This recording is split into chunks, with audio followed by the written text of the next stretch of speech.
avanzando, en lo que nos vamos acomodando, viendo, repito, la forma más adecuada de poder completar las clases. Quien sabe farmacología, sí podemos una cosa vez hacer por ahí. Pero fisiopatología sí no lo que tendríamos algunos puntos. Bueno, esperando que no nos vayan a interrumpir, vamos a empezar esta clase de farmacología. Está muy enlazada a fisiopatología. ¿Por qué? Cuando uno usa un fármaco, un medicamento, una droga, como a veces también la llamamos, lo hacemos con el fin de restablecer algún disturbio en la fisiología que por alguna condición X ha ocurrido y que lógicamente lleva a que esta persona enferma, con alguna dolencia en particular, no tenga la capacidad de poder responder a algún tipo de disturbio, alteración, deficiencia, o de repente sobreestimulación de alguna sustancia que él normalmente produce o debería producir. Por favor. ¿Saben qué? En el aula de simulación, señoritas, en simulación hay algunas sillas que pueden traer, pero están en clases. ¿Ya tiene su silla? Ya, usted no. ¿Conoce el salón de simulación? Despacito, porque está el doctor Aldo ahí haciendo clase. Abra nomás y deje la junta por si acaso alguien no sabe. Bien, entonces, en enfermedad se altera la fisiología. ¿Ya? Una condición X está ocurriendo y evidentemente esta situación no debería suceder. Por ejemplo, un paciente sufre un traumatismo encefalocraniano, tiene el derramamiento de sangre que está irritando la corteza, hay un hematoma ahí cerquita de la corteza donde hay cuerpos neuronales que ante la exposición de la sangre comienzan a hiperestimularse, comienzan a emitir descargas eléctricas que en forma desorganizada inducen la pérdida de conciencia y luego, porque hay transmisión global a nivel del cerebro, y luego la generación de movimientos anormales, movimientos crónicos que habitualmente uno reconoce en un proceso convulsivo. Muy bien, ya ocurrió un desarreglo, no debería suceder, la neurona está comenzando a descargar, entonces yo, entendiendo que esto no debe suceder, tengo que ir a parar esa sobreestimulación. Ser causante, ser impacto, pero tengo que hacer que esa neurona deje de gatillar este estímulo anormal. Entonces, tendría que usar alguna sustancia que apague la neurona. Evite que esa actividad anormal esté generando. ¿Qué es lo que yo resuelvo? La causa. ¿Okay? Entonces, farmacología me va a ayudar a entender cómo grupos de medicamentos, familias de fármacos, participan en conseguir un objetivo. Si bien es cierto, yo quisiera que esa célula que pertenece a un órgano está trabajando en deficiencia o en demasía, o está trabajando de forma inadecuada, ese medicamento debería buscar regresar a la normalidad, restablecer la homeostasis. Pero esto muchas veces está asociado a que esa única célula no solamente responde a ese medicamento, sino hay otras células, otros órganos que no están enfermos, que también reaccionan al medicamento. Es decir, yo quisiera solamente actuar en este grupo celular, pero yo como medicamento también interactúo con otros, con los cuales no deseaba hacerlo. Entonces ocurren los efectos adversos. También por algún caso denominado reacción adversa medicamentosa. Es decir, cada vez que yo creo un fármaco, tengo que estar alerta porque puede ocurrir algún evento que yo no esperaba que ocurriera. Entonces, cada medicamento tiene la posibilidad de generar ese tipo de disturbio añadido. Generalmente son leves, pero hay medicamentos cuya ventana terapéutica, es decir, su poder de acción es bueno, pero con esa cantidad que me produce el efecto que yo quiero, induzco la aparición de un efecto colateral no deseado. Hay que tener mucho cuidado entonces con algunos medicamentos. Esta primera parte de la farmacología va a revisar cómo es que esa droga, una vez administrada, va a buscar interactuar con las células del cuerpo. Idealmente, repito, con aquel órgano que tiene algún tipo de lesión, injuria, agresión, como lo preguntamos ayer en el inicio patológico. La farmacología para nosotros, entonces, ¿qué representa? La ciencia que estudia las sustancias químicas que pueden interactuar con nuestra economía, con nuestros sistemas, restableciendo la fisiología o tratando de emular algo que en la economía se está produciendo en menor cantidad. Por ejemplo, un paciente con hipotiroidismo, le falta hormona tiroidea, un fármaco que tenga el mismo poder que las hormonas tiroideas. ¿Ok? Entonces yo estoy restableciendo otra vez mi fisiología. Claro que no se equipara, ¿no? Porque mi glándula tiroides está sensando cuánto le falta, lo que produce la cantidad necesaria. Yo al dar un medicamento creo que con esa dosis voy a conseguir el efecto, creo. No siempre llego al objetivo, me acerco mucho a él, pero no es lo fisiológico. Aún así, farmacología me ayuda mucho. Los fármacos, que fueron reconocidos con una capacidad importante de poder restablecer la salud, se conocen desde hace cientos de años. La mayoría al inicio provenían de las plantas, observaciones de que había algo en ellas, alguna sustancia que podría tener un impacto en la enfermedad, o inclusive inducir una enfermedad. Por ejemplo, la belladona, ¿no? La belladona donde obtenemos la atropina. Allá en la Edad Media, las mujeres para verse más bonitas necesitaban tener las pupilas dilatadas, ¿no? Y la atropina, la belladona, inducía esa dilatación pupilar, ¿no? Los ojos bien brillantes. Entonces aumentaba la belleza femenina. Sin embargo, esta sustancia que tiene un producto activo, que es la atropina, inducía una serie de efectos sobre el parasimpático que podían hacer que el simpático domine el escenario y ocasione alteraciones en la fisiología. El digital, por ejemplo, que hoy en día lo usamos en lo que es insuficiencia cardíaca, ¿no? También obtenido de plantas medicinales que no se reconocía aún la sustancia química activa que inducía este efecto protector sobre el corazón, entre comillas, porque también hoy le reconocemos mucha toxicidad. Luego la apreciación con Fleming de que la penicilina también tenía un poder de impacto sobre la microbiología, ¿no? Controlando las infecciones, etcétera, etcétera. Entonces, en el tiempo de fuentes naturales, plantas, los vegetales obtenían sustancias químicas que no se reconocían al inicio de todo, pero que tenían un impacto positivo en la salud.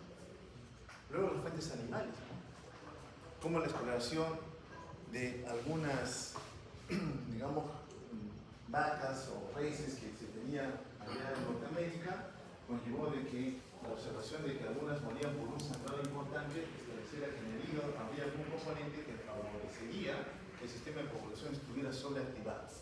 De ahí viene la síntesis de la heparina, un anticoagulante que usamos frecuentemente hoy en día para manejar disturbios trombóticos o formación de coágulos de forma normal que tienen que ciertamente ser adecuadamente controlados. Bueno, avanza el tiempo y obtenemos ya la tecnología suficiente para poder sintetizar, porque si bien es cierto, nosotros introducimos la insulina bovina, ¿no? La introducimos a un ser humano para controlar una diabetes asociada a hiperglicemia, el sistema inmune reconocía esa sustancia como algo extraño. Se parece a la insulina, pero no es la insulina, no es mi insulina. Entonces mi sistema inmune reaccionaba contra ella. Entonces yo tenía un rechazo. El tratamiento inicial que tenía un impacto positivo fracasaba en el tiempo porque mi sistema inmune bloqueaba las señales que esta insulina bovina podía tener en el ser humano.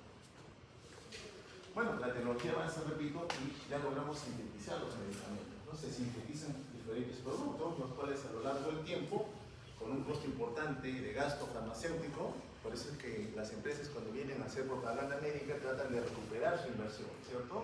Recuperan la inversión, nos venden que ese producto nuevo es mejor que el resto que ya existe, con el fin de que puedan recuperar y obtener ganancias también. Es lo que su patente busca. Cada vez que una empresa produce un producto X, upeteína, vamos a poner un ejemplo, me ha costado 10 millones de soles, yo busco recuperar mis 10 millones y obtener ganancias. Por 5 años aproximadamente tengo la patente. Yo, únicamente yo, puedo utilizar ese medicamento, distribuirlo, venderlo como quiera. Pasados los 5 años, esa patente termina y cualquier empresa puede también producir. Por tanto, el gasto comienza a caer. Significa que cuando un producto sale al mercado y inicia uno nuevo, cuesta. Pero pasa el tiempo y entran los genéricos y bajan el costo. Entonces, es un círculo de procesos en donde la fabricación se va incrementando, ¿no? Ya viene la terapia biológica, con producción inclusive de parte de la organización del sistema inmune, los anticuerpos monoclonales para bloquearse vías de señalización que están normalmente presentes en un paciente con alguna enfermedad X, por ejemplo el asma bronquial. Hay pacientes asmáticos atópicos que producen alta cantidad de inmunoglobulina E, son alérgicos por excelencia. Y esa inmunoglobulina E que se adhiere a la membrana del mastocito, del basófilo, del eosinófilo, que cuando interactúa con un alérgeno descarga todo, vía aérea, cierra la vía aérea, tiene secreción de moco, el paciente está agitado, hay sentido de pecho, arrogante, está haciendo falla respiratoria. Yo digo, si el actor que está produciendo esto es inmunoglobulina E, podría bloquearla, ¿cierto? Mi conocimiento dice, hay que bloquearla. Sí, hay un anticuerpo contra la inmunoglobulina E, con el fin de evitar que saliera a la membrana de aquella célula que al momento de granular produce el efecto que veo en el asma bronquial de tipo alérgico. Entonces viene la terapia biológica. Igual como hay terapia biológica para esta enfermedad, existen para muchas otras enfermedades que las van a ver, por ejemplo en reumatología, ¿no? En donde el sistema inmune muchas veces está sobreactivado, inclusive genera autodestrucción de ciertas estructuras. Y hay otras que producen destrucción de todo, el lupus eritematoso sistémico, por ejemplo. Todos los órganos de una u otra manera son afectados por esta enfermedad. Bien, cuando un producto se está estudiando y se quiere ver el impacto, he notado que en este paciente, en este grupo de pacientes, han comenzado a tener una mejoría en su estado de salud. Esa observación lleva a aislar el producto, la sustancia química activa, y a comenzar a estudiarla en poblaciones pequeñas. Son las fases de estudio experimental antes de que el producto salga al mercado. Entonces, un menor número de personas las expongo y digo, ¿ha ocurrido algo? ¿Se han beneficiado? Sí, son 10 personas que han reaccionado bien. Bien, voy a la fase 2, ya no van a ser 10, van a ser 100 a 500. Pero ya quiero que, como he notado que este producto, por ejemplo, induce un alivio de los cuadros de migraña, vamos a ponerle eso, vamos a meter a pacientes con migraña.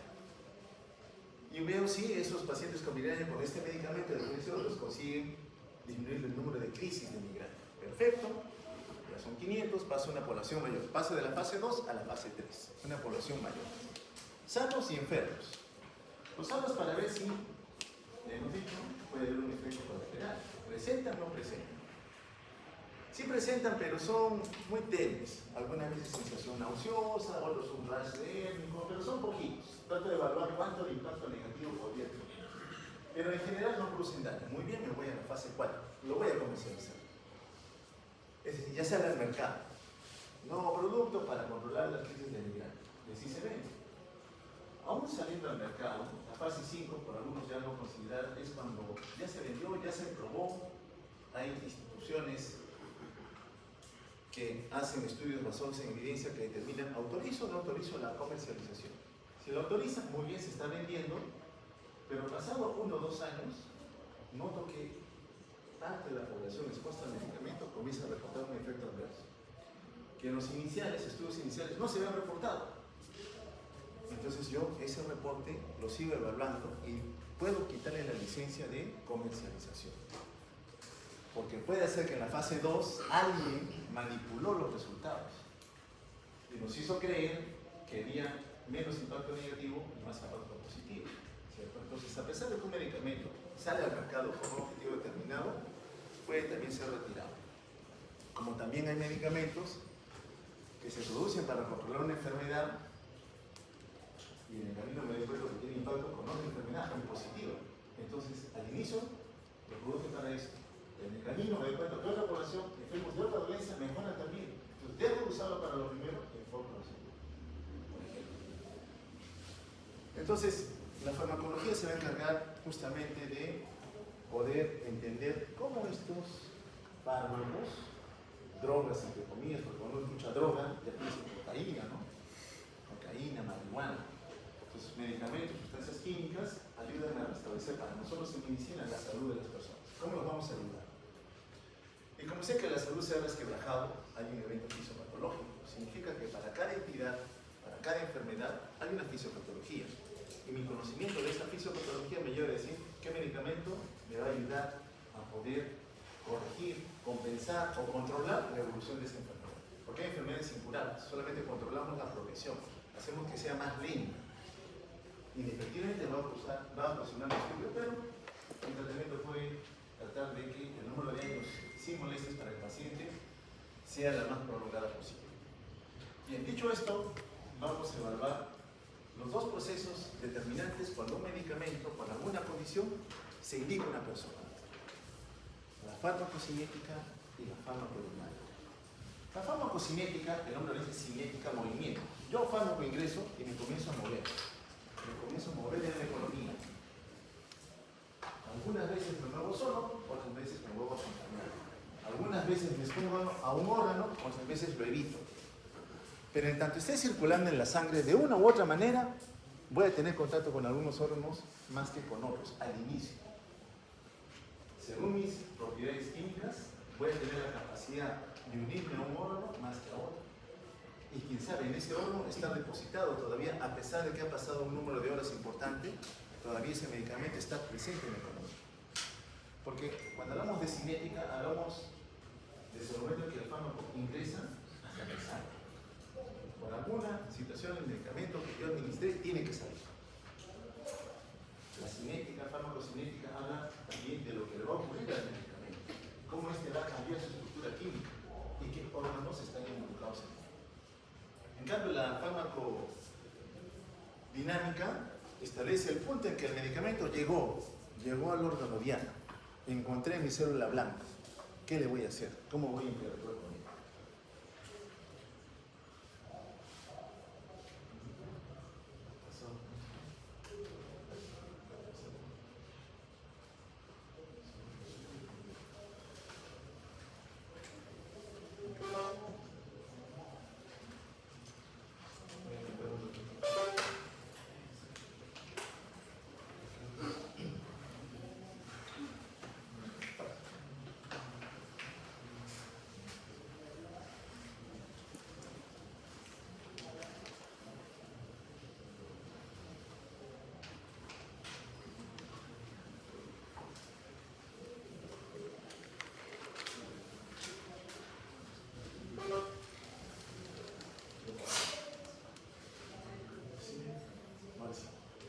Bien, entonces decimos que los medicamentos, los fármacos, aplicados a un paciente determinado, tienen que buscar ingresar e intentar interactuar con algún órgano blanco, órgano diana.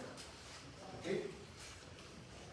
Pero al igual que como ocurre con medicamentos, ocurre con diferentes sustancias que nosotros ingerimos, a las cuales nos exponemos, ¿no? Entonces siempre va a haber el ingreso de moléculas extrañas. Unas buenas, otras malas. ¿Okay? Mi cuerpo tiene que tener la capacidad de reconocerlas, biotransformarlas y eliminarlas.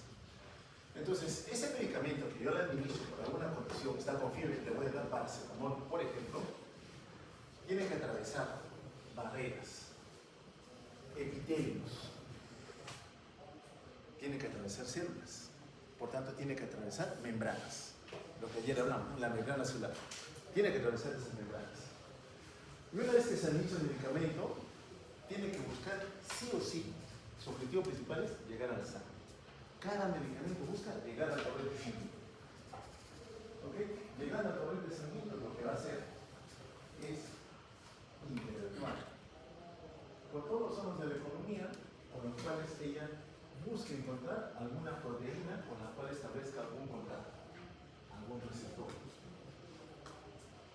Pero se enfrenta a los sistemas de metabolismo del cuerpo, a los sistemas de eliminación. O sea, yo medicamento busco llegar a la forma interactuar con ese compañero, pero en el camino van a haber barreras, limitaciones para llegar hasta ahí. Mi sistema metabólico y de eliminación. Entonces, cuando un medicamento ingresa, su objetivo es llegar a su célula blanca para interactuar con un componente macromolecular. Habitualmente, ¿quién va a ser? Un receptor en la membrana. Un receptor en el citoplasma, un receptor en el núcleo, habitualmente. O de repente una vía metabólica, utiliza una enzima en particular, irá a conectarse con esa enzima y bloquear, o quizás estimular. Entonces, una vez que lo encuentra, a esa molécula expresada en algún lugar de esa célula, interactúa con ella y causa una modificación. Esa modificación es la respuesta a la presencia del medicamento. Y repito, la respuesta puede ser positiva o negativa. La célula está tranquila, quieta, pasiva. Llega el medicamento y le estimula. Ese medicamento es estimulador. Como también puede estar muy inquieto, intranquilo y de repente llega el medicamento y me apaga.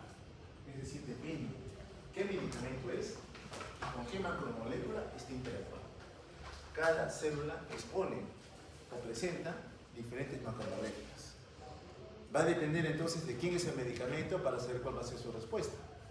O aumenta su actividad celular o la apaga. ¿Ok? El medicamento es uno, la proteína con la cual actúa la molécula en general son proteínas, es otro. Por tanto, se reacciona. Por lo general les llamamos receptores, ¿no? Los receptores son aquellos componentes presentes en la célula con los cuales el medicamento fármaco va a interactuar. Entonces, fisiológicamente hablando, ayer decíamos nosotros tenemos tres procesos que dominan nuestro actuar diario, nuestra fisiología. Uno regulado por el sistema nervioso central, sí, él es el que regula, el que comanda todo. Él es el que recibe información, algo está ocurriendo en la economía, establece una respuesta. Quiero regresar o retornar al estado como está. Lo hace a veces solo, otras veces pide la ayuda del sistema endocrino. En ambos escenarios, cada uno produce una forma de comunicarle al polo receptor lo que tiene que hacer. Son las formas de comunicación. En el caso del sistema nervioso, ¿qué utiliza? Neuro. En el caso del sistema endocrino, ¿qué utiliza? Y si ese sistema inmune, ¿ok? Suficiente. Muy bien. Estas, ¿qué hacen? Encuentran a la célula y a nivel de la membrana o a nivel del citoplasma encuentran su proteína, su macromolécula. Me uno a ella y una vez unido a ella, cambio la respuesta celular. Puede ser en el mismo citoplasma, puede ser que miren hacia el núcleo, despliegan parte del código genético y le dicen quiero que produzcas esta sustancia que necesito para que se ejecute alguna tarea. Al final lo que ocurre acá es una respuesta celular. Ocurre una respuesta celular que puede ser positiva, repito, o puede ser negativa. Acá estamos hablando de estimulación, pero puede ser también de inhibición. Ya no quiero que la produzcas. ¿Ok? Otras veces el fármaco directamente no encuentra una molécula. De frente se va a interactuar con el núcleo. Directamente va a su lado. Pero también tiene que atravesar membranas, barreras, con el fin de determinar algún tipo de respuesta en la célula. Evidentemente para esto, esta droga tendría que tener alguna capacidad, alguna propiedad que le permita ingresar, porque va a encontrarse con una barrera, la membrana plasmática. Ya hemos visto que la membrana plasmática es impermeable.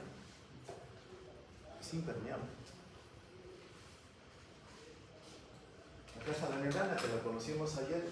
Van a haber drogas que por sus propiedades soy liposoluble, pero tengo que tener la capacidad, siendo liposoluble, de también interactuar con un medio acuoso. Porque al ser liposoluble voy a ser repelido, evidentemente, pero yo la membrana la puedo atravesar libremente. Y cuando la atravieso, causa un impacto a nivel celular. Yo digo, no puedo, no voy a atravesar la membrana. Soy dependiente de quién? De una proteína integral expresada en la membrana que me permita a mi medicamento ingresar. Tiene que existir esa proteína, como ayer lo revisamos. ¿Ok? Muy bien, entonces la droga puede, según sus propiedades, pequeño tamaño, es liposoluble, no está cargada iónicamente, pasa. En cambio la otra, estoy cargada, soy grande, no puedo entrar, tengo que tener algún sistema de transporte añadido que me favorezca el ingreso. Ya sé que esta cubierta especial tiene una cabeza que es hidrofílica, ¿no? Los ácidos grasos son hidrofóbicos. Las neuronas, como vemos aquí, este cuerpo neuronal está recibiendo información de otras neuronas más. Vemos una serie de dendritas con su botón sináptico al final que tiene un neurotransmisor. Esa neurona, vean cuántas conexiones tiene. Está recibiendo conexiones de todo lado. Es como que todos ustedes me mandaran información. Pero si todos me mandan información, yo no voy a saber qué hacer. Pero si este grupo de neuronas se activa por alguna situación, yo tengo un receptor para ellos y me dicen, quiero que te muevas, yo me voy a mover. Pero estas neuronas de acá, cuando se activan, me dicen, quiero que te detengas, yo me voy a detener. Pero si todas se activan a la vez, yo no voy a poder tener la oportunidad de hacer caso ninguno. Entonces quiere decir que en algún momento mi fisiología establece una ruta, una vía, un trabajo con un único objetivo. Y en otro momento, ese trabajo, esa ruta, ese ciclo metabólico se apaga. Depende. ¿Qué se necesita? Así trabaja nuestro cuerpo. Según la necesidad, según el neurotransmisor, según la hormona, la citoquina que en algún momento se están liberando. Pero necesito una moneda de comunicación, un idioma con el cual comunicar. Si el sistema nervioso, vesículas carnaciales, neurotransmisores. Entonces, ese neurotransmisor, en este ejemplo, esa hormona, esa citoquina, es el primer mensajero. Busca encontrar en la célula alguna molécula con la cual interactúe. Mi media naranja. Entonces, mi primer mensajero encuentra su receptor en la membrana plasmática. Se une,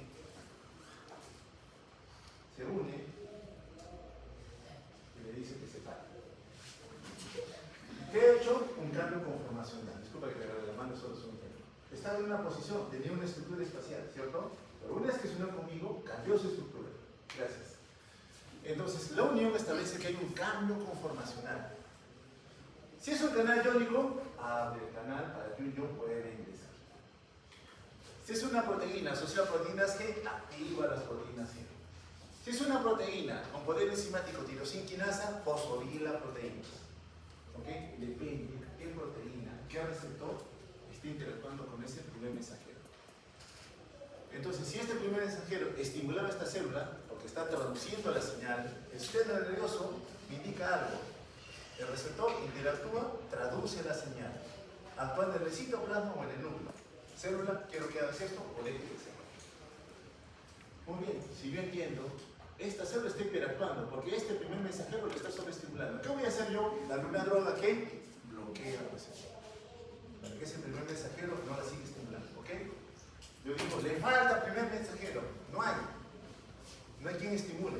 Dale una droga que emula el primer mensajero, se parezca a él y estimula el receptor. ¿Sí? ¿Estamos entendiendo más o menos entonces cómo trabaja un fármaco en la economía? Sí, tienen que encontrar entonces el primer mensajero a una macromolécula presente en algún lugar de la célula para poder ocasionar un impacto. Entonces, ese es el proceso que fisiológicamente yo reconozco que ocurre en cada momento de mi vida a nivel celular. La farmacocinética, decíamos, es lo que el fármaco tiene que atravesar, de alguna manera sobrevivir en la economía para poder llegar al sitio blanco. Entonces, el cuerpo de una persona trata de bloquear cualquier acción que el medicamento pueda tener, la farmacocinética. Yo, Orlando, quiero llegar hasta el final con mi compañero, pero en el camino ustedes van a comenzar a agredir. Yo al final llegaré todo bloqueado, pero llego con menor capacidad, pero llego hasta mi órgano blanco. Entonces, cuando yo llego a mi órgano blanco, ahora sí ocurre una respuesta, interactúo con el receptor. ¿Ok? Entonces, la farmacocinética, en otras palabras, términos sencillos, es lo que el cuerpo le hace al medicamento antes de que llegue al órgano blanco. El medicamento llegó al órgano blanco y produce una respuesta farmacocinética y farmacodinámica. ¿Cuáles son los procesos metabólicos o los procesos farmacológicos, para entenderlo de mejor manera, que el fármaco tiene que tener para inducir algún tipo de cambio en la actividad celular? El famoso ATMO. Administro un medicamento, ese medicamento se tiene que absorber. Una vez que se absorbió, llega al torrente sanguíneo, primer objetivo, llegué. Ahora me tengo que distribuir. Circulo en la sangre, me voy distribuyendo. Pero a la par que me estoy distribuyendo, me voy a enfrentar a órganos que van a integrar, y de hecho me van a capturar, me van a biotransformar. ¿Ok? Por tanto, la cantidad de medicamento que al inicio ingresó comienza a caer rápidamente. Es la fase metabólica. Y van a haber órganos que una vez ya yo biotransformado, me van a eliminar. ¿Ok? Entonces, la farmacocinética son todos los procesos involucrados desde que el fármaco ingresa a la economía hasta que finalmente es eliminado. Todos los procesos, estos cuatro, ocurren en forma simultánea. A la par que me estoy absorbiendo, que me está absorbiendo la economía, me voy distribuyendo. A la par que me estoy distribuyendo, ya me voy biotransformando. Y a la par que me voy biotransformando, ya me voy eliminando. Es decir, inicio a una concentración determinada en sangre y comienza a caer a lo largo del tiempo. Unos más rápido, otros más lentos. Farmacocinética. Ustedes deben recordar que nosotros también tenemos compartimientos macro, no solamente la célula que tiene organelas ya compartimentalizadas, también a nivel macro nosotros tenemos compartimientos. Básicamente decimos el intra y el extracelular.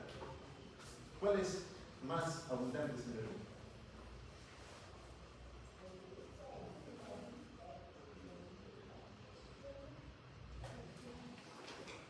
No cualquiera, no. ¿Cuál? El intracelular. 2/3 de todo el agua corporal total está en el intracelular. 1/3 está en el extracelular. Y del tercio que está en el extracelular, ¿cuál abunda en el lecho intravascular? Venas arterias. 3/4 partes están en el compartimiento vascular. 1/4 está en el intersticio. O sea, todo el cuerpo tiene agua. Todo nuestro cuerpo tiene agua. pero 2/3 del agua está dentro de nuestras células. 1/3 está afuera. De ese tercio que está afuera, 3/4 están circulando por todo lado. Y 1/4 está en el intersticio. Significa que ese medicamento llegue a la sangre, estoy en el intravascular, extracelular. En algún momento yo medicamento según mis propiedades voy a salir ¿a dónde? Al intersticio. Y de repente me quedo en el intersticio. Entonces salgo del intra, me meto en el intersticio. Como también me puedo meter dentro de la célula. Pues cada medicamento, según sus propiedades, va a poder distribuirse de manera diferente. Pero muchas veces, como vamos a ver también, el medicamento no circula solo. Como ocurre, por ejemplo, con algunas hormonas, muchas sustancias que el cuerpo produce circulan por sus chaperonas. ¿Cuáles son las chaperonas fisiológicas? O sea, los acompañantes. ¿Sabes qué es chaperón? ¿Sí? Los ingenieros de chaperón, del acompañante. ¿Cuáles son los acompañantes? Los chaperones, o las chaperonas, básicamente en fisiología no tendría que ver. Son proteínas. Las chaperonas son las proteínas. Es decir, nosotros tenemos sustancias que en nuestra economía están circulando unida a una proteína. Si tú estás unido a una proteína, no estás libre. Porque si estás libre, comienzas a desordenar todo. ¿Qué es un individuo que está haciendo su laberinto en el mercado? ¿Qué compra, qué todo? ¿Qué es el normal? Lo agarra, tranquilo, queso, chaperona, tranquilo, no es activo. Pero se lo diga solo, otra vez comienza a hacer su desorden, ¿cierto? Entonces quiere decir que la droga libre es la que tiene el impacto farmacológico. Pero la droga con su chaperona, la proteína, no lo tiene. Conclusión, mientras haya más droga unida a proteína, menos efecto farmacológico. Más droga libre, más efecto farmacológico. Y se te va a pasar la mano. Porque no todos los pacientes tienen la misma cantidad de proteínas. Hay pacientes cuya enfermedad lleva a que tengas menos proteínas. ¿Cuál es el otro mayor productor de proteínas en el cuerpo? Sí, hay un órgano, fábrica de proteínas. Ayer lo decimos, rico en retículo endoplasmático, rico en ribosomas. Ariel. ¿Cuál es el órgano productor de proteínas? El hígado. El hígado. Quiere decir que si este paciente tiene cirrosis hepática, su hígado está dañado, todos eran hepatocitos de un individuo sano. Ahora solo la última fila son hepatocitos sanos y todos los restos son fibroblastos. Este fibroblasto es igual que un hepatocito, ayer lo dije. No, fibroblasto es célula de la piel. El hepatocito es solo es esto. Esa población de hepatocitos podrá producir la misma cantidad de proteínas que normalmente producía el hígado. No. Significa entonces que cuando tú le das un medicamento a un paciente cirrótico que tiene menos proteína plasmática, ese medicamento va a tener mayor efecto farmacológico. Y cuando tú das mucha droga más de lo que el paciente necesita, buscaste un efecto benéfico, pero como ahora tienes más, el impacto va a ser ya negativo, efecto colateral. Significa entonces que en un paciente hepatópata tú tienes que tener más cuidado. No le vas a dar la misma dosis que le dabas a un individuo sano. Ustedes lo saben por fisiología. Les dije ayer, fisiopatología, los enlaza con lo que ustedes van a repetir.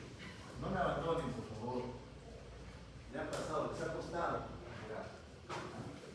Tratemos de avanzar juntos.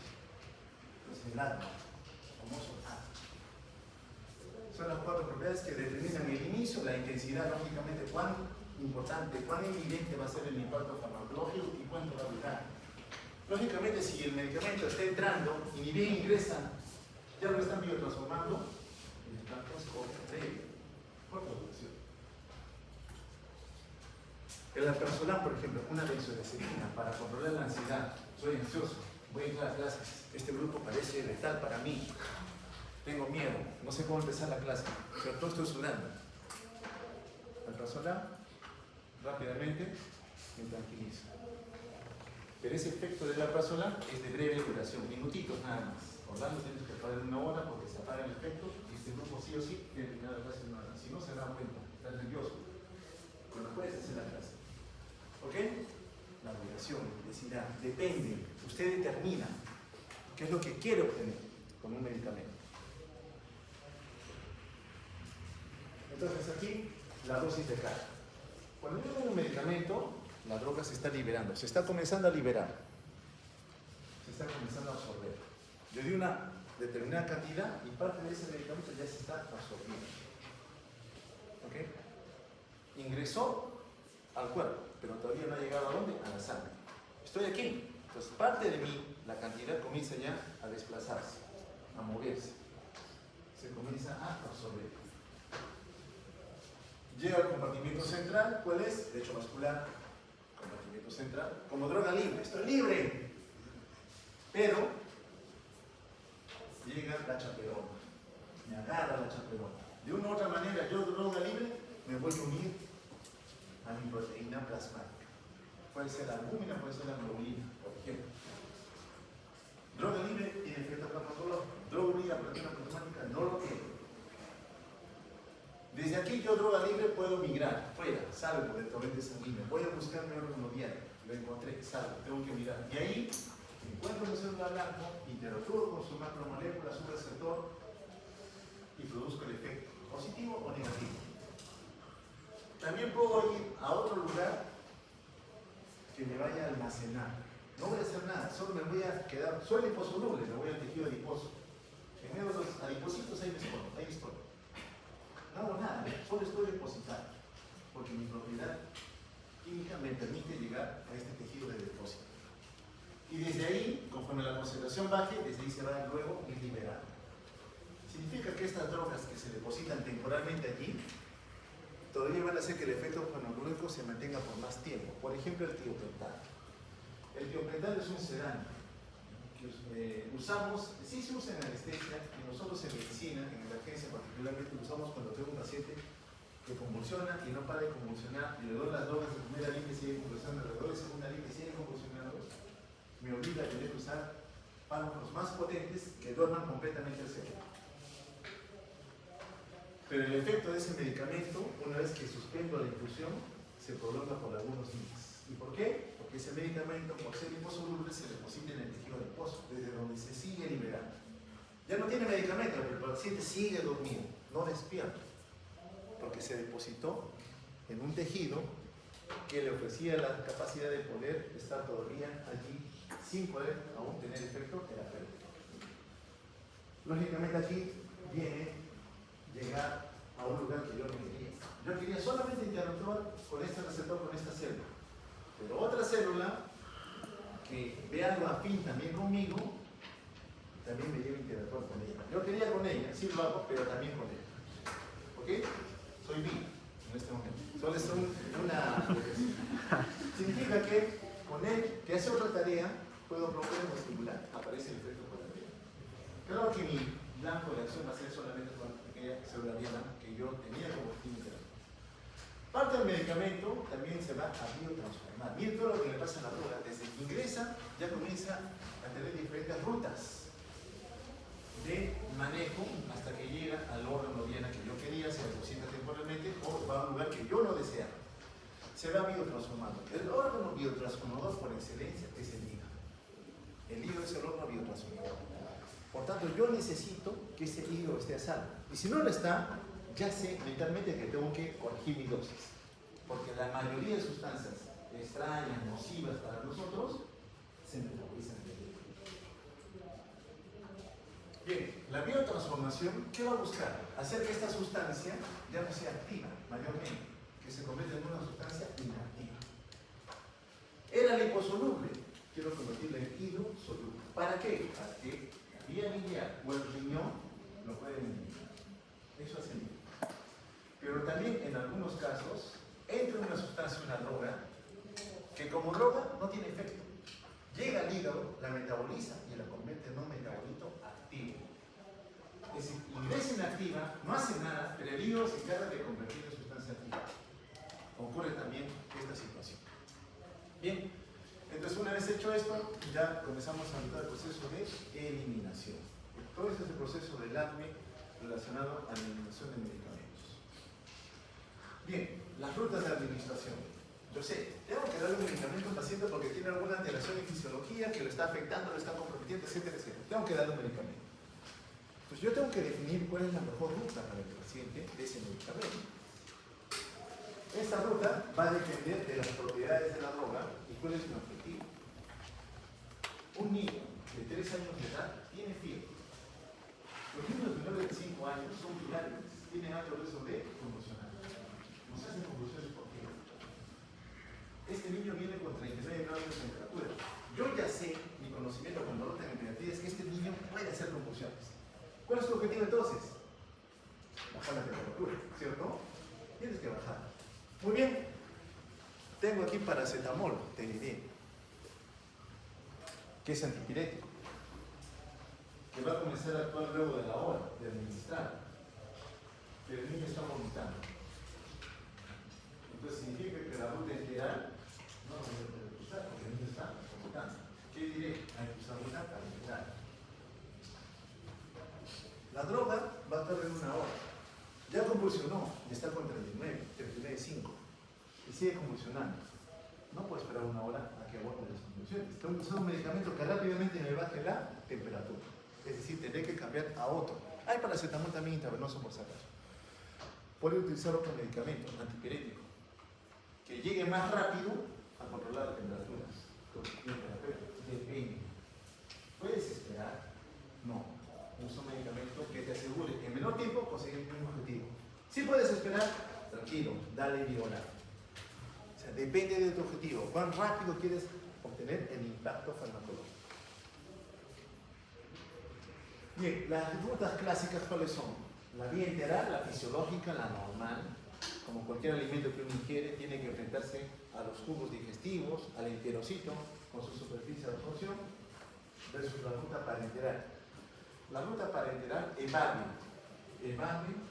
el metabolismo normal a nivel del tubo digestivo. Y otras rutas alternativas diferentes a la parenteral. La enteral ya sabemos que es todo lo que ingiere por vía oral. La parenteral a la cabeza tenemos cualquier administración de medicamento en el lecho vascular. Cualquiera. Los más clásicos son por vía endovenosa, pero también puede ser intraarterial. ¿Ok? Entonces la vía intravenosa asegura que todo el medicamento que yo le administre, que quiera darle, todo va a pasar. ¿Por qué? Porque cuando yo brindo un tratamiento farmacológico, la droga está esperando atravesar barreras para llegar a dónde? Al torrente sanguíneo. Pero en este caso, yo lo estoy administrando directamente al torrente sanguíneo. Ella ya llegó, porque yo he bypaseado las membranas, las barreras. De frente lo estoy administrando por vía endovenosa. Entonces, el medicamento como tal, preparo 100 miligramos de una droga, los 100 están llegando. En cambio, si va por la ruta enteral, le doy 100 y solo 70, solo 50, solo 40 llegan a mi sangre. La cantidad de medicamento que finalmente llega al torrente sanguíneo en relación a lo que yo le di, farmacológicamente se conoce como biodisponibilidad. Le doy 100, pero llego 70, su biodisponibilidad es de 70%. Le doy 100 y los 100 llegan, su biodisponibilidad es de 100%. Entonces vamos a ver medicamentos cuya biodisponibilidad es alta, cuya biodisponibilidad es baja. Entonces depende de la ruta. Aquí tenemos un parche dérmico superficial con un medicamento que lentamente va a comenzar a atravesar membranas y se va a ir absorbiendo hasta que finalmente llegue al torrente sanguíneo. Otra ruta de administración por vía subcutánea, no llega al lecho vascular, pero queda cercano a él, que también va a permitir la absorción lenta del medicamento. Son la ruta parenteral. La intramuscular, que también llega muy cerca del lecho vascular, que en algún momento va a llevar a su absorción. Pero en todos ellos, yo le doy una cantidad y lo que llega a la sangre es menor que la cantidad original. ¿Okay? La biodisponibilidad baja.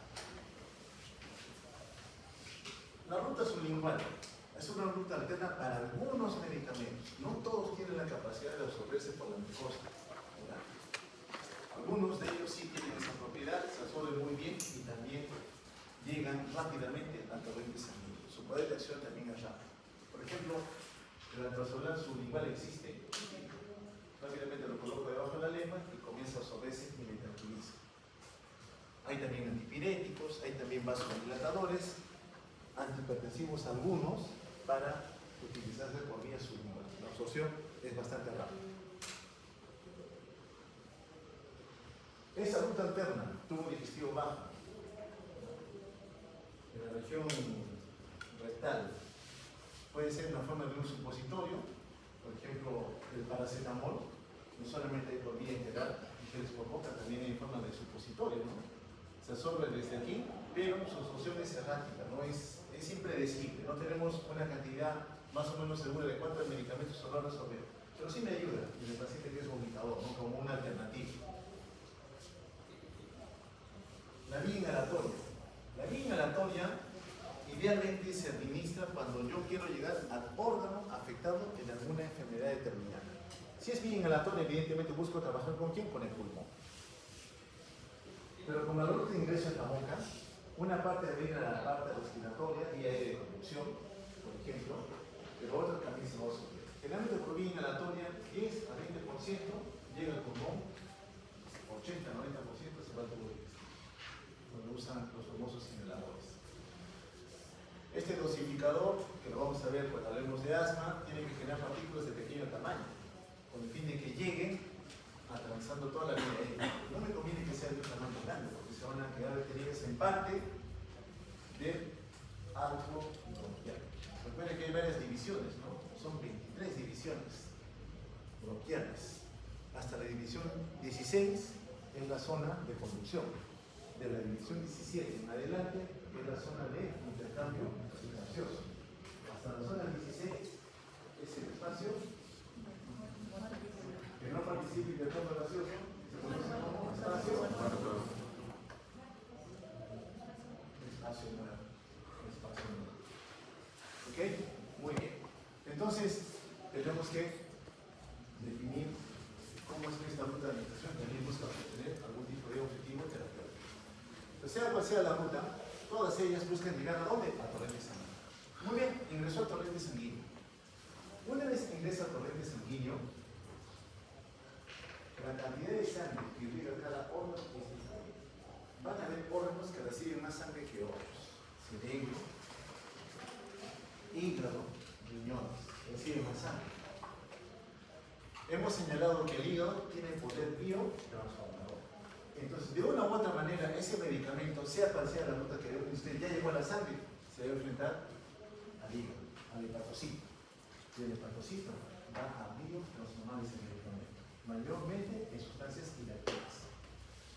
Entonces, en algún momento, esas rutas diferentes a la vía enteral llegan a tener contacto con el hepatocito y se biotransforman. ¿Y qué ocurre cuando el paciente ingiere un medicamento por vía enteral? Bueno, cuando lo ingiere por vía enteral, sobreviviendo a los jugos digestivos, llegó al enterocito y se absorbe, todo lo que el enterocito absorbe va por el sistema venoso rumbo al hígado. Es decir, ni bien ingresa por vía enteral el medicamento, su destino final 6, es el hepatocito. Ahí se va a biotransformar antes de llegar al torrente sanguíneo como tal. A eso le llamamos efecto de primer paso. Nosotros no, nosotros la glacial, pero en algún momento sí van a llegar a tener contacto con el hígado. Pero la vía enteral tiene efecto de primer paso. Otra condición farmacológica que debemos tener en cuenta. Entonces son diferentes rutas de administración, pero no son las únicas. Diferentes. Mi paciente tiene una leucemia que ha infiltrado el sistema nervioso central. Y el sistema nervioso central es un santuario, tiene la barrera hematoencefálica que bloquea el ingreso de cualquier sustancia. No puedo llegar, pero el cerebro está dañado, está infiltrado. ¿Cómo llego? Haciendo una punción que me lleve al espacio subaranoide. Infiltro el medicamento. Porque si lo doy por vía parenteral, no voy a llegar. O puede ser una punción cisternal directa, con el fin de que el medicamento llegue. ¿Ok? A veces tengo tuberculosis meningia, los corticoides no llegan, y tengo que hacer administración cisternal. Son rutas alternativas, pero tengo que llegar a la droga colombiana comprometida. ¿Ok? Entonces son otras rutas que yo, la vía ocular también, otras sustancias y demás. Bueno, sea cual sea la ruta, busco llegar aquí, al lecho vascular. Mismo medicamento, midazolam, otra benzodiazepina, y midazolam, midazolam. Esta por vía intramuscular, esta por vía intravenosa. Esta que se emite por vía intravenosa, rápidamente acá es una concentración pico. Los 5 miligramos que la administré, los 5 miligramos llegan al torrente sanguíneo. Se está administrando y acá es una concentración pico. Pasado un tiempo comienza a caer la concentración. Pero si el mismo medicamento lo administro por vía intramuscular, no llega a la misma concentración pico que llegó el otro. ¿Por qué? Porque por vía intramuscular él tiene que atravesar otras membranas. El otro no, el otro llegó de frente al torrente sanguíneo. Este se va a demorar más. Su efecto, su impacto no va a ser tan bueno. Este es anticonvulsivante. Si me dicen, tengo que controlar convulsiones rápidamente, ¿cuál escojo? ¿Vía endovenosa o vía intramuscular? Evidentemente la endovenosa, porque este rápidamente va a abortar la convulsión. El otro va a demorar. Si saben ni llegue, porque su pico es menor al que obtengo cuando administro esta droga por vía intravenosa. Bueno, los parches transdiáticos decíamos que gradualmente se van a ir absorbiendo el medicamento. De la vía intravenosa, a diferencia de los otros, la absorción no es requerida. Cualquier administración de fármaco por vía directa en el lecho vascular no requiere absorción.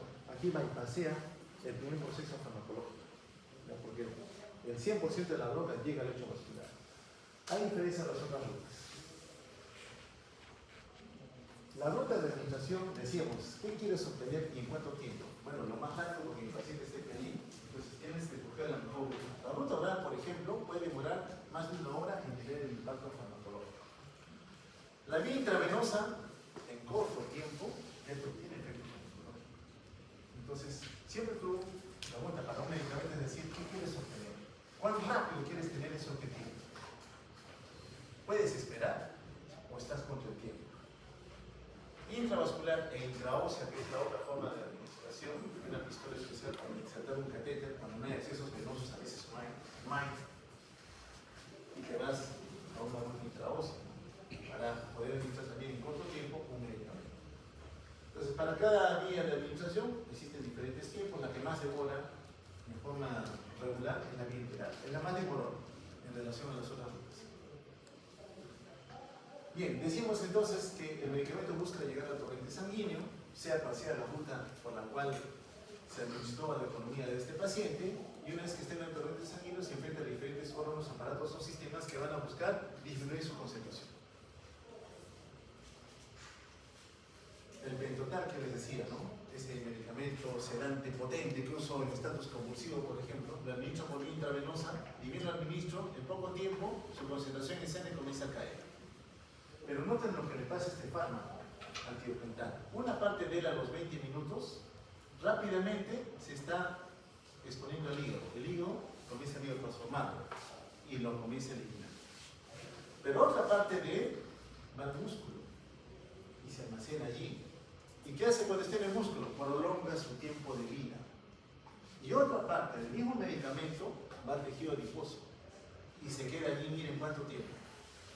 Es decir, van a haber órganos enfrentados al medicamento que rápidamente van a disminuir su concentración, pero van a haber otros que lo van a proteger, lo cual prolonga el efecto a lo largo del tiempo.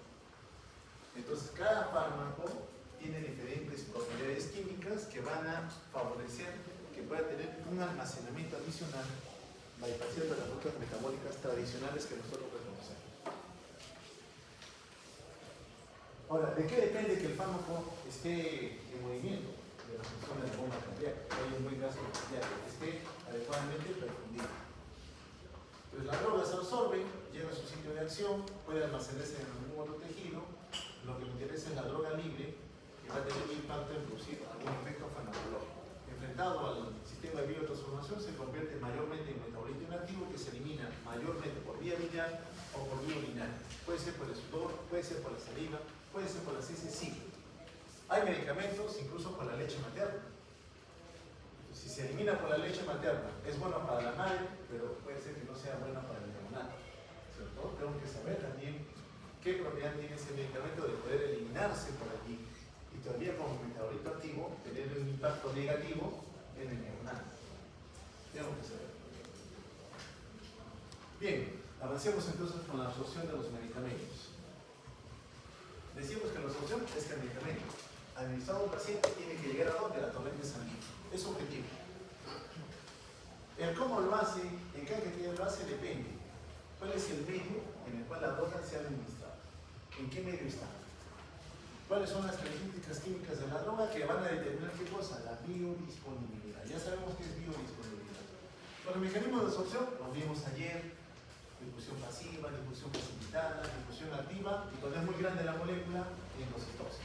Ya lo vimos ayer, no lo vamos a repetir, dependerá del tamaño y de la proteína de transporte que esté presente en la membrana. La difusión pasiva. Esta droga es hidrofílica. Por tanto, utilizará en la membrana algún poro presente en él, tamaño pequeño, no cargado, que me permite desplazamiento. Voy a usar igual que la acuaporina, un sistema de transporte para ingresar al cerebro. Esta otra, en cambio, es liposoluble. Esta tiene capacidad de acción porque la membrana también, carga de líquido, le va a favorecer ese ingreso. Entonces, depende de la droga. Una hidrosoluble versus una lipo. Esta difusión pasiva depende de un gradiente de concentración. Le estoy dando recién un medicamento, 100 miligramos acá, no tiene nada ya, evidentemente va a migrar. Se relaciona con el coeficiente de partición. ¿Cuánto del medicamento está en forma lipídica? ¿Cuánto tiene capacidad de interactuar con el agua? No requiere un transportador. Es decir, no hay gasto de energía. No es saturable, pero es poco específico. En cambio, esta otra de acá, esta droga, que está concentrada en un lado y en el otro no, necesita una proteína, unir a la proteína, cambio conformacional y introducir en dirección. ¿Ok? Esta es una difusión facilitada. Tiene que haber cambio conformacional. No gasta energía, pero tiene una desventaja. Es saturado. Hagan cuenta que me cloné. Somos 20. ¿De qué están mis proteínas de membrana? Son 20 orlandos aquí, cada uno conectado a su receptor. Son 3, son 6, son 7. De los 20, 7 están unidos, ya se saturaron. Y los 13 no puedo, porque están ocupados los ciclos. O sea, este sistema de transporte es saturado. Se ha saturado. Pero puede inhibirse si hay un competidor. Aparece el doctor Sánchez, que también se clonó. También quiere interactuar con ustedes. Entonces me desplaza. A mis clones me lo desplaza. Y él se mete a interactuar. Es decir, si hay otra sustancia que se parece y puede interactuar con ese receptor, va a competir. Antagonismo competitivo, le llamamos en farmacología. ¿Okay? Transporte activo. El transporte activo va contra un gradiente de concentración. Y hay mucho allá, pero quiero que sigas ingresando. Va a haber gasto de energía, consumo de energía. Entonces, involucra proteínas de transporte, se gasta energía, va contra gradiente de concentración. Igual, como son proteínas de membrana, también es saturado, pero tiene una capacidad importante. Es selectivo. O sea, no actúa con todos, solo con algunos. Y también puede inhibirse competitivamente, si aparece una sustancia que se parezca. Si es muy grande, endocitosis. No le queda otra a la célula para poder introducir el medicamento. Bien, entonces el fármaco busca absorberse. Decíamos, va a depender en qué lugar se ha depositado el medicamento. Entonces, en ese lugar va a haber un pH. Los medicamentos mayormente o son ácidos o son bases débiles. Los medicamentos, las drogas, son ácidos o bases débiles. Significa que el pH del medio puede afectar su estado hacia una forma ionizada versus una forma no ionizada. ¿Cuál me conviene para atravesar? Que sea no ionizado, sin carga. Pero si el pH en relación a las propiedades químicas, mi pK, es diferente, una parte va a estar ionizada y esa parte no va a atravesar. ¿Okay? Depende del pH del medio. ¿De qué más depende? Del flujo sanguíneo. Ustedes son la mucosa intestinal, puros enterocitos. Yo soy el lecho vascular, que me voy protegiendo. Ustedes van absorbiendo, yo me voy llevando lo que absorbe, ¿cierto? Pero ¿qué pasa si el paciente está en shock circulatorio? No hay perfusión, o la perfusión está venida menos. Menos sangre perfunde el enterocito. Por mucho que tú enterocito estés intentando introducir, si no hay flujo que se lleve lo que tú estás absorbiendo, ese medicamento no va a llegar. Significa que sus proteínas son un paciente con shock circulatorio asociado a una infección, shock séptico, y tú le quieres un antibiótico por infección enteral antibiótico, no le vas a dar un antibiótico por vía enteral a un paciente con shock séptico, porque sabes que ese antibiótico en el enterocito no se va a absorber. ¿Por qué ruta le vas a dar? Intravenosa. La que te asegure llegar al medicamento al 100%. Sí tienes que razonar, en ese momento le conviene o no le conviene. Depende entonces del flujo sanguíneo. Depende del área de superficie disponible para la absorción. El enterocito es una mucosa de absorción por excelencia. ¿Sí? Vitamina B12. ¿Dónde se absorbe?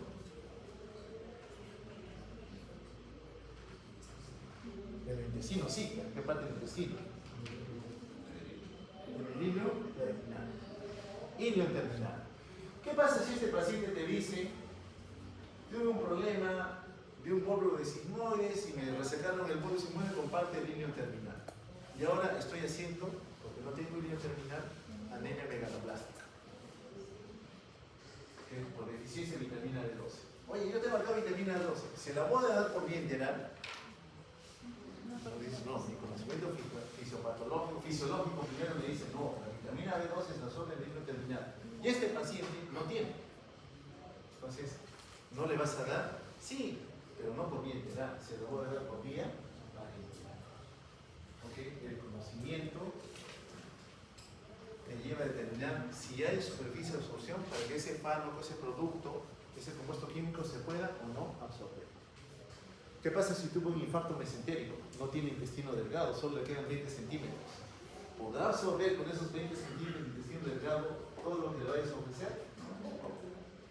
Tú ya sabes que en ese escenario vas a tener que recurrir a la vía vaginal. Entonces tienes que valorar también cuál es el área de superficie. ¿Está salvo o no está salvo? ¿Me va a permitir, me va a garantizar buena absorción o no? Tiempo de contacto.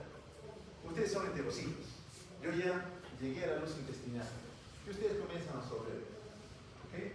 Pero ¿qué pasa si mi paciente está con diarrea? El administrativo está inclinado. Yo medicamento llego y comienzo a ir rápido. ¿He tenido tiempo de absorberme? No. Depende del tiempo de contacto. ¿Cuánto tiempo estoy en contacto con esa superficie de absorción?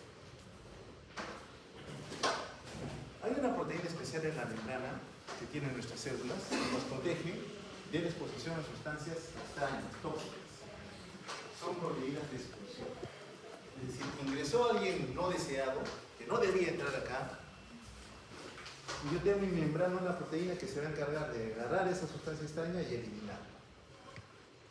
Es la glicoproteína P. Como yo las tengo, las bacterias también. Son las bombas de flujo. Yo le doy un antibiótico a una bacteria, ingresa al interior de la bacteria, busca destruirla. Pero la bacteria en su membrana crea una proteína, agarra el antibiótico y lo expulsa. ¿Ok? Su sistema de defensa, no quiere morir, ¿cierto? Nosotros también tenemos un sistema, ¿no? La glucoproteína P. Este es en relación al estado del producto en su forma ionizada versus su forma no ionizada. Para un pK de 6,5, si el pH en el cual interactúa el medicamento es menor que el pK, predominan las formas protonales. Si es un ácido, no ionizado. Si es una base, tiene un protón que está ionizado. ¿Quién son solo? ¿El ácido o la base protonal? El ácido. A la inversa, si el pH es mayor que el pK, predomina la forma ionizada en el ácido y desprotonada en la base. El ácido está cargado, eso no va a pasar. En cambio, la base sí. Quizás en este ejemplo lo entendamos mejor. Un ácido débil. Los fármacos, hemos dicho, pueden ser ácidos o bases débiles.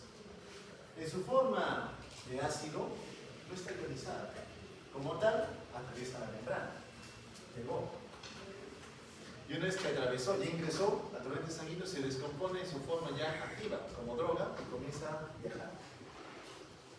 Pero si por alguna situación este ácido, antes de absorberse, se desdobla en la forma ionizada, ya no va a poder ser. Depende del pH en donde se esté exponiendo el medicamento. Una base está protonada, está cargada, no puede pasar. Pero si se descompone en su forma básica sin protón, sí es capaz de hacerlo.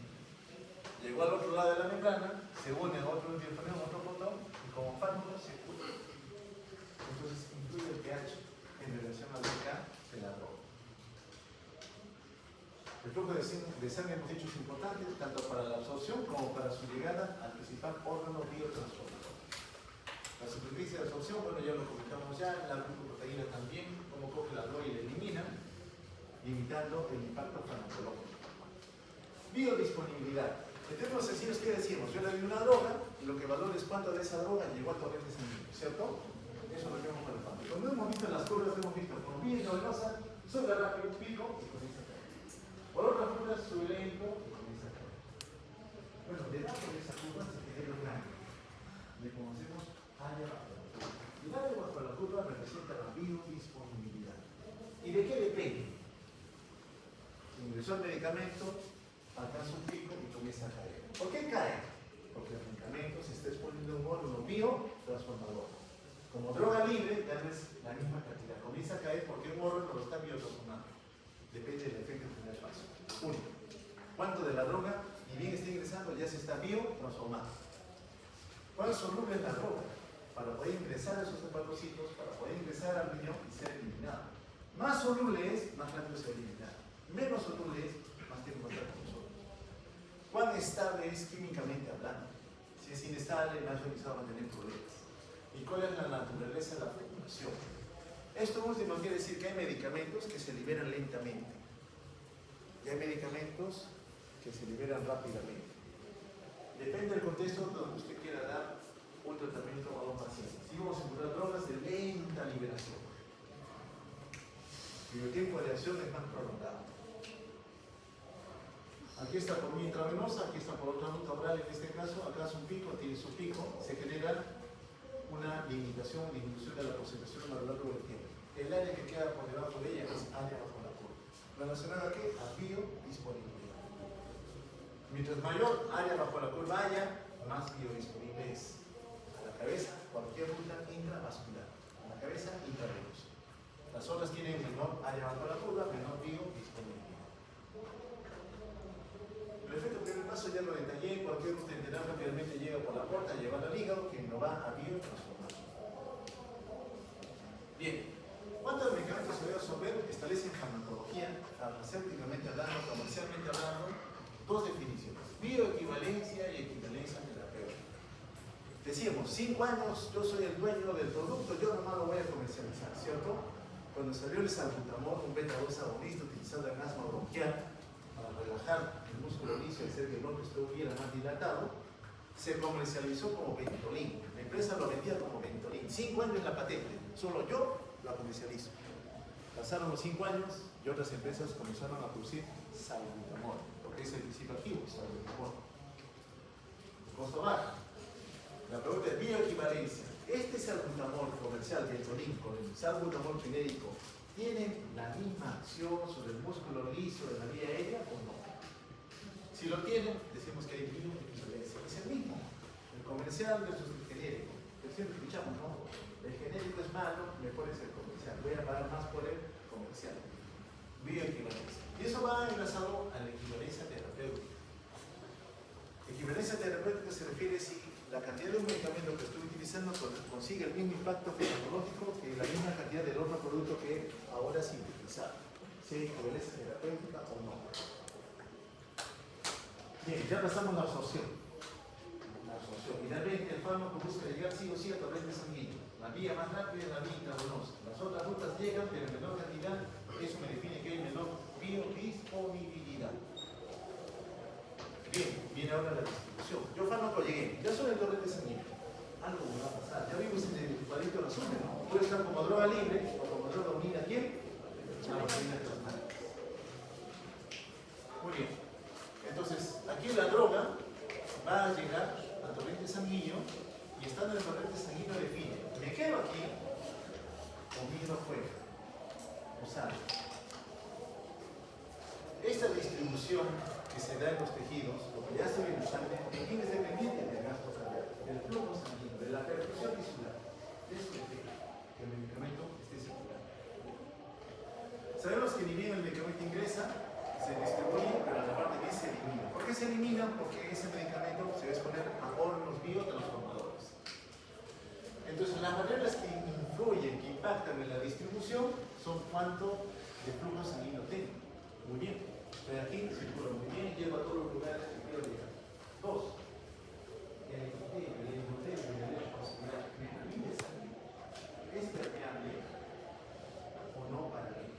Vamos a ver territorios vasculares en donde el endotelio le ofrece puerta libre, pasa. A nivel de los sinusoides hepáticos, pasa. A nivel del riñón, pasa de lado, pasa. ¿Cierto? Pasas y ven. Pero hay zonas en donde las uniones son muy estrechas, en donde ese pasaje es limitado. No se va a dar con tanta libertad.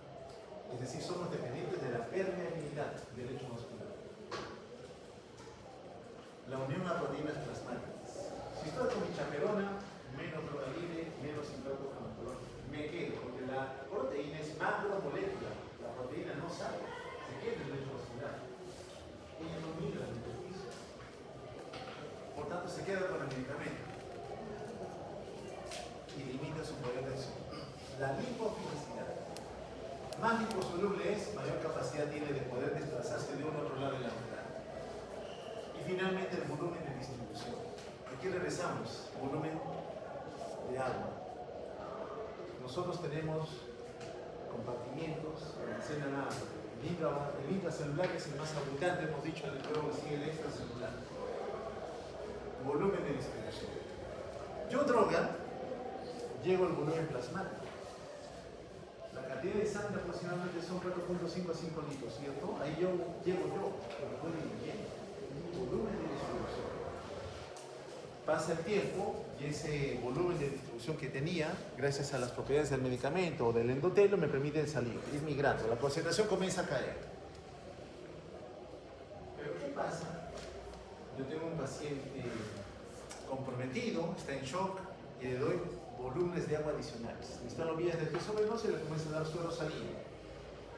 Y aumento el volumen vascular. Ya no son 5 litros, son 8 litros, son 10 litros. El medicamento se concentra o se diluye. Se diluye. Por tanto, si bien es cierto, en un individuo normal esa dosis conseguía llegar a una cantidad al intravascular adecuada para el paciente, en esta condición, con sobrecarga del volumen, falla cardíaca, no elimino todo el agua, falla renal, tengo más agua, ¿cierto? Hay mayor volumen de distribución. De la droga es menor. Entonces, tengo que valorar en qué contexto este paciente está recibiendo el medicamento. ¿Con un volumen de distribución adecuado o con un volumen de distribución incrementado? Pacientes, repito, con falla cardíaca, ellos concentran agua, tienen más agua de la que deberían tener, al igual que el paciente con patología renal. Cuando el medicamento ingresa, decíamos hace un rato, va a circular en órganos sanguíneos que tienen mayor perfusión, que están más irrigados, cerebro, corazón, riñones, tienen más volumen de sangre. Y hay otros que tienen menos. Es decir, el medicamento ni bien ingresa, primero se expone a ellos. Y luego estos daños. Pero en algún momento, en un periodo de tiempo, se les expone a todos. Pero al inicio, impacta más en los órganos que reciben mayor flujo de sangre. Decimos una variable en relación a la permeabilidad.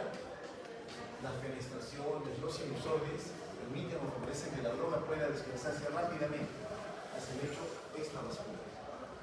En cambio aquí, a nivel del sistema nervioso, la barrera hematoencefálica genera limitaciones al desplazamiento. No tiene una cosa tan difícil.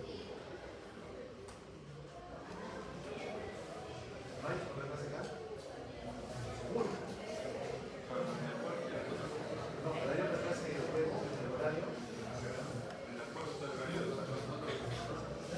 Es que hay un docente ahí dando vueltas.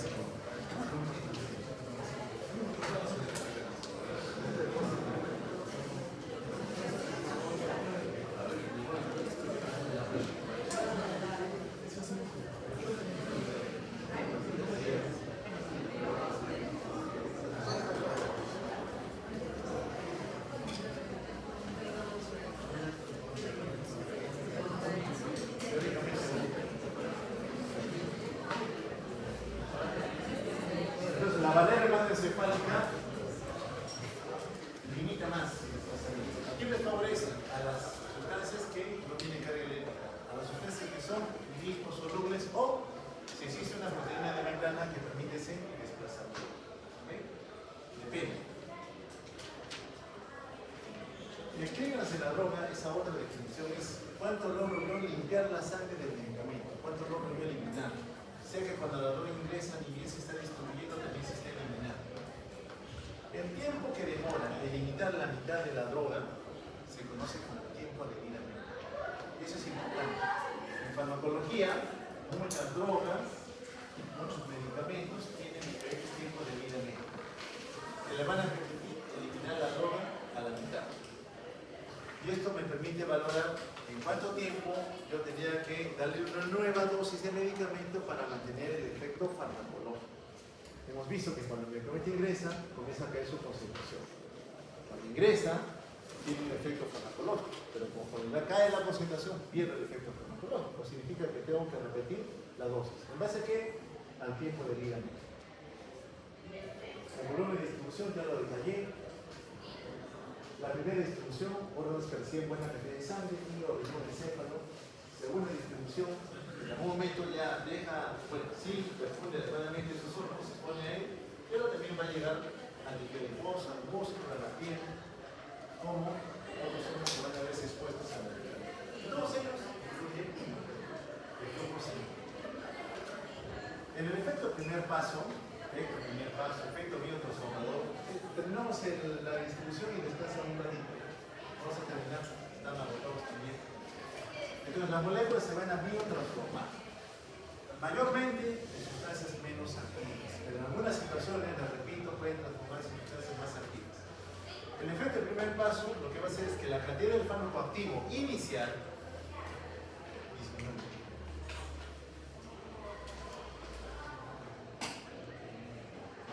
¿Qué hay de las proteínas plasmáticas? Las chaperonas. Para los ácidos, su proteína plasmática de no es la albúmina. Y para las bases, es la glucoproteína alfa-1. ¿Cuánto del fármaco esté unido a una proteína establece su concentración? Repito, lo que me importa es droga libre. Más droga libre tengo, más concentrado voy a estar. Más droga libre tengo, mayor afinidad con mis sitios de unión. Lógicamente, actuando con esos sitios de unión, voy a poder conseguir un impacto farmacológico.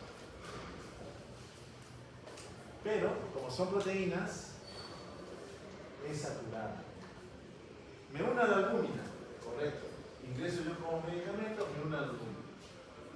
Todo el medicamento está unido a la albúmina. Si le doy más medicamento, ese medicamento adicional que yo le dé, ya la albúmina está ocupada, ya está unida al medicamento. Y ahora entro yo, estoy como droga libre. Puede inducir también un efecto farmacológico mayor. ¿Por qué los sitios de unión están saturados? Droga 1. Morado, proteínas. En verde, la droga. La proteína tiene sitios de unión al medicamento. Como chaperona, ingresó la droga libre, llevó la proteína, se unió a ella, y unida a ella tienes menos medicamento libre.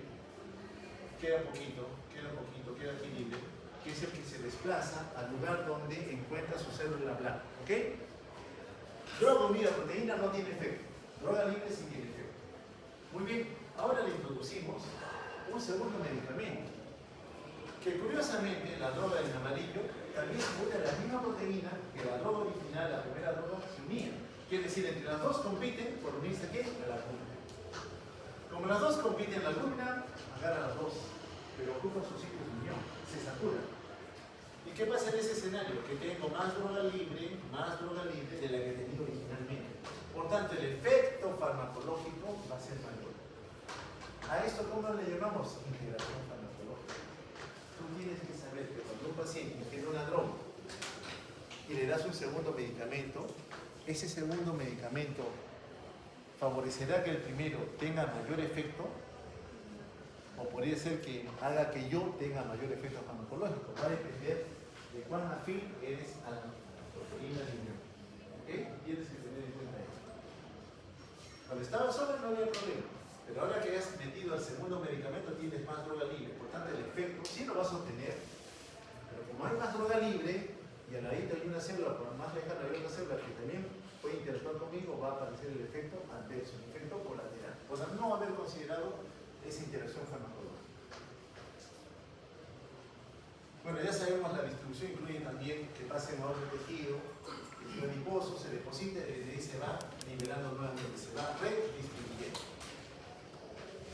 Órganos especiales en relación a la distribución, sistema nervioso, bloquea todo, salvo que sea pequeñito, que no tenga carga eléctrica o que exista una proteína de transporte que le favorezca el desplazamiento de un otro lado de la membrana.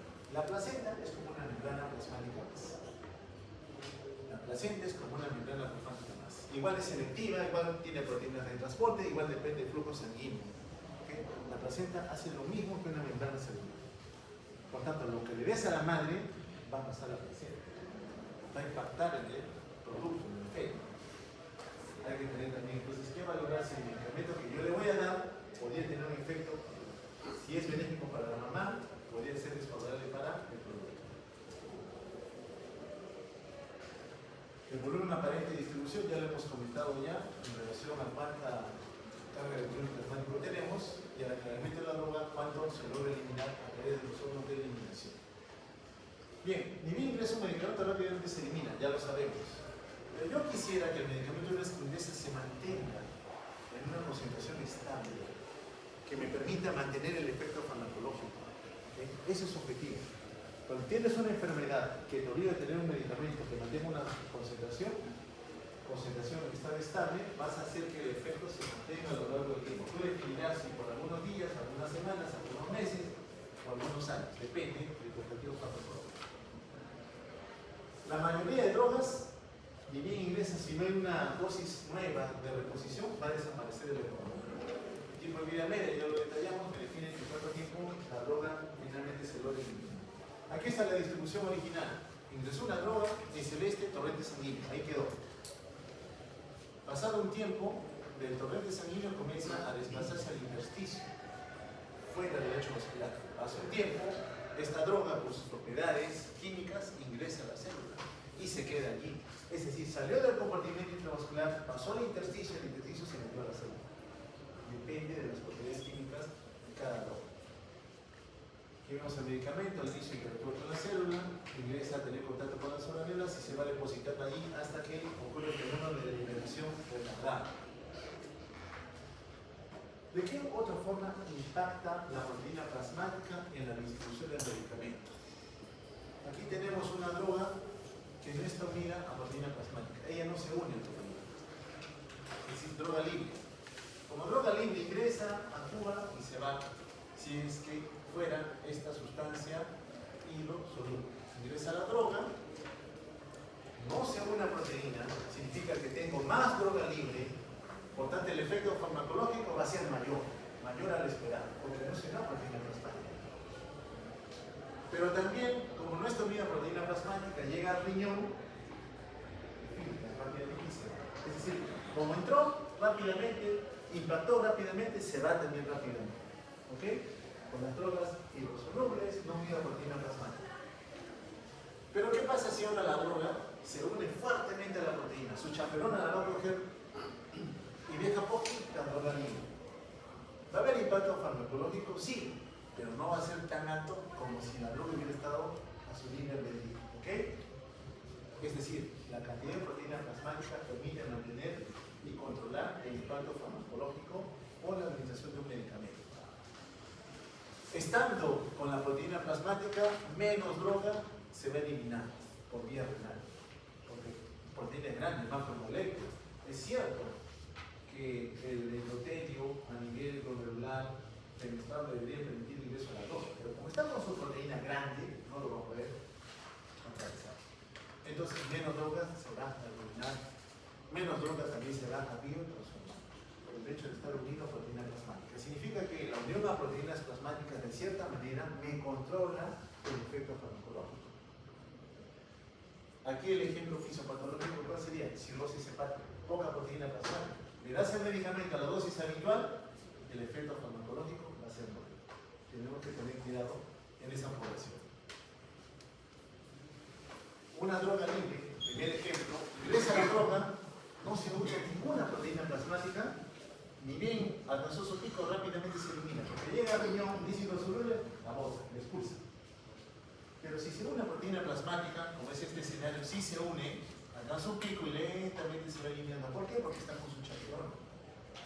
ella va a limitar el tiempo de exposición, va a ser más lento en su viaje hacia el hígado o en el viaje hacia el riñón para su eliminación final.